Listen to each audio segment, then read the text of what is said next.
नमस्कार। मेरा नाम है आनंद और आज हम लोग बात कर रहे हैं राहत और बचाव कार्यों की। भारत में इस किस्म की कोई भी बात निकलेगी तो कांग्रेस तलक जाएगी। अभी राहत बचाव कार्यों पर बयान देकर चारा चोर लालू यादव ने कहा है कि इसमें प्रधानमंत्री को श्रेय देने की क्या बात है। जैसे ही ये बात होती है तो हमें ये देखना पड़ जाता है कि जब इस प्रधानमंत्री का दौर नहीं था तब राहत और बचाव कार्य अगर होते थे तो कैसे होते थे। तुलना करनी है तो कोई पैमाना तो होना ही चाहिए। इसके लिए हमें देखना पड़ता है कि पहले भी ऐसी दुर्घटनाएं होती थीं क्या। भारत की बड़ी खनन दुर्घटनाओं को ढूंढने निकलते ही आपको चास नाला खनन दुर्घटना का नाम सुनाई देगा। करीब 50 वर्ष पहले 27 दिसंबर 1975 को यह दुर्घटना हुई थी और तब चास नाला बिहार के धनबाद के पास पड़ता था और अब यह झारखंड राज्य में आता है। एक विस्फोट के बाद धनबाद के पास स्थित इस खदान में अचानक पानी भर गया और सरकारी आंकड़ों के मुताबिक इसमें 372 या 375 मजदूर फंस गए। घटना कितनी बड़ी थी इसका अनुमान आप इस बात से लगा लीजिए कि 50 साल पहले जब सोशल मीडिया और 24 घंटे वाली ब्रेकिंग न्यूज का दौर नहीं था, उस दौर में इस घटना पर फिल्म बनी थी। यश चोपड़ा जैसे बड़े निर्माता ने अमिताभ बच्चन, शत्रुघ्न सिन्हा और शशि कपूर जैसे कलाकारों को लेकर इस घटना पर आधारित काला पत्थर नाम की फिल्म बनाई थी। इस जगह पर घटना के 23 दिन बाद, जी हां, पूरे 23 दिन बाद राहत और बचाव दल पहुंचा था। इस दुर्घटना में हुआ क्या था?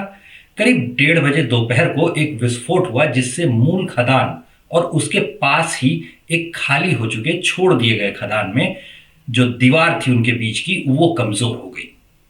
खाली पड़ी खदान को जलाशय बना दिया गया था और काफी पानी उसमें जमा था। उस समय के आंकड़ों के मुताबिक 11 करोड़ गैलन, लीटर नहीं गैलन, 11 करोड़ गैलन यानी कि 5 लाख मीटर क्यूब पानी खदान में प्रवेश कर गया। पानी आने की गति 70 लाख गैलन प्रति मिनट बताई जाती है, यानी 1 मिनट में 32,000 मीटर क्यूब पानी भरता जा रहा था। दूसरी कुछ रिपोर्ट बताती है कि खदान में 11 करोड़ नहीं, करीब 3 से 5 करोड़ गैलन पानी भरा था, लेकिन 5 करोड़ गैलन भी बहुत कम तो नहीं होता। घटना के पूरे 1 सप्ताह बाद तक खदान से 1 करोड़ 17 लाख गैलन पानी ही बाहर निकाला जा सका था।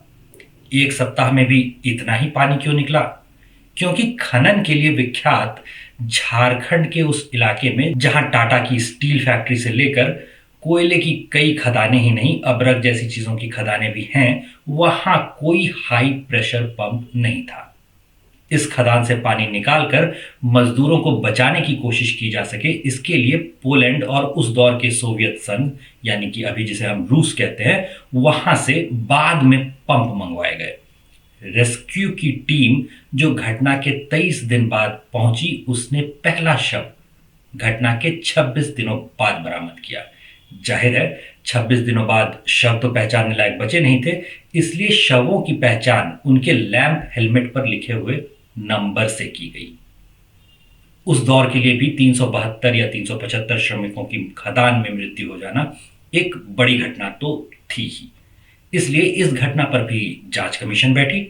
पटना हाईकोर्ट के रिटायर्ड चीफ जस्टिस उज्जवल नारायण सिन्हा इस जांच कमीशन के प्रमुख थे और उन्होंने 24 मार्च 1977 यानी घटना के करीब 1.5 वर्ष बाद अपनी रिपोर्ट सौंपी। ये जो खदान थी इसका मालिकाना हक तब Indian iron and steel company IISCO जिसे इसको कहा जाता है उसके पास था। Indian iron and steel company के 4 कर्मचारियों पर लापरवाही बरतने का मुकदमा चलाया गया।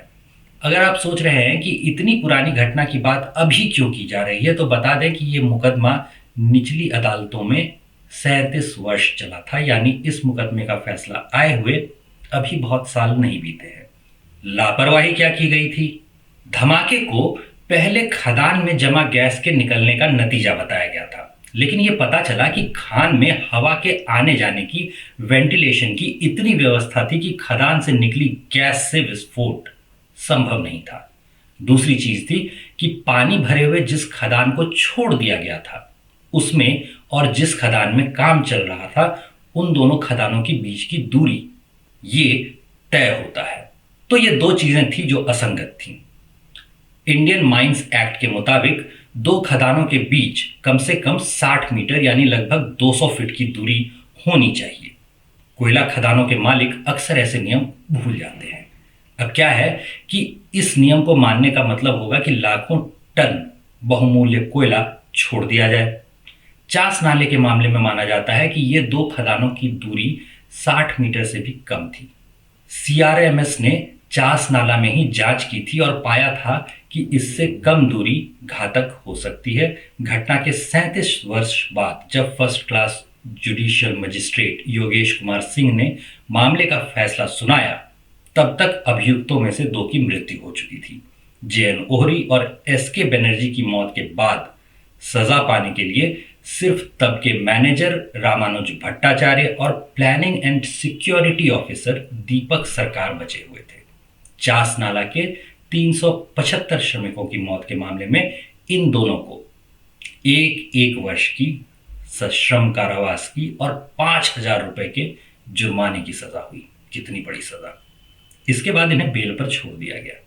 यह फैसला 2012 में आया था, यानी कि 1975 के चास नाला दुर्घटना के 37 वर्ष बाद, और उस समय भी अभियुक्तों के पास ऊपर की अदालतों में जाने का विकल्प तो था ही, वो जमानत पर बाहर आ गए थे।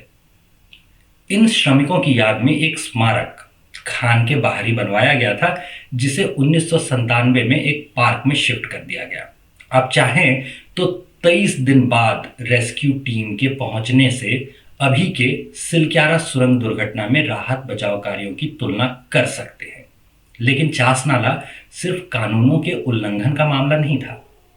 कानूनों के उल्लंघन पर आपको कानून यानी कि अदालतें सजा देती हैं। इस मामले में आप पाएंगे कि यह नैतिकता का उल्लंघन था, जिसके लिए सजा दी जा सके ऐसा जरूरी नहीं होता। उस समय SS Prasad director general of mines safety थे और एचएस आहूजा इस विभाग के डिप्टी डायरेक्टर थे। इन पदों के कारण माइंस एक्ट 1952 के तहत इन दोनों लोगों के पास चीफ इंस्पेक्टर और इंस्पेक्टर का ओहदा आ जाता था। माइंस एक्ट केवल चीफ इंस्पेक्टर को यह अधिकार देता था कि वो किसी खनन करने वाले को माइंस एक्ट के कुछ नियमों, कुछ निर्देशों का पालन न करने की छूट दे दे। एचएस आहूजा को यह मामला अपने वरिष्ठ अधिकारी चीफ इंस्पेक्टर एचएस प्रसाद को ट्रांसफर करना चाहिए था। खान के प्रबंधन के नियमों का पालन करते हुए चीफ इंस्पेक्टर के आदेश के बिना नियमों में छूट भी नहीं लेनी चाहिए थी। गवाही के दौरान माइनिंग सरदार का काम कर रहे जे खान ने शुरू में गवाही दी थी कि पानी रिसने लगा था। लोडर का काम करने वाले लखन माझी ने, प्रेमजी मंडल नाम के श्रमिक ने, इन लोगों ने भी ऐसी ही गवाहियां शुरू में दी थी, लेकिन बाद में वो अपने बयानों से पलट गए थे। अगर कोई मुकदमा 37 साल तक चलता रहे और उसमें किसी ऐसे श्रमिक को आकर गवाही देनी हो जो रोज अपनी मजदूरी से अपना घर चलाता हो, तो वो कितनी देर टिकेगा इसका अनुमान लगाना कठिन नहीं है। रोज की दहाड़ी छोड़कर वो कहाँ गवाही देने के लिए अदालतों के चक्कर लगाएगा। कुल मिलाकर आपदा ही नैतिकता को ताक पर रख देने की वजह से खड़ी हुई थी। जिन्हें सजा मिली उनके अलावा और लोग भी थे जो लापरवाही कर रहे थे। जो राहत और बचाव कार्य शुरू हुआ वही आपदा के 23 दिन बाद शुरू हुआ, और अंत में अपराध के सिद्ध होने पर जो फैसला आया वो 1 वर्ष की सजा और 5,000 के रुपए का जुर्माना था। यानी कि 375 मौतों से इस दंड की तुलना कोई नैतिक व्यक्ति तो नहीं ही करेगा। बाकी तब के राहत बचाव कार्यों में और अभी के राहत बचाव कार्यों में कितना अंतर है वो आप देख लीजिए। किसे श्रेय दिया जाए वो भी तय कर लीजिएगा। जय श्री राम।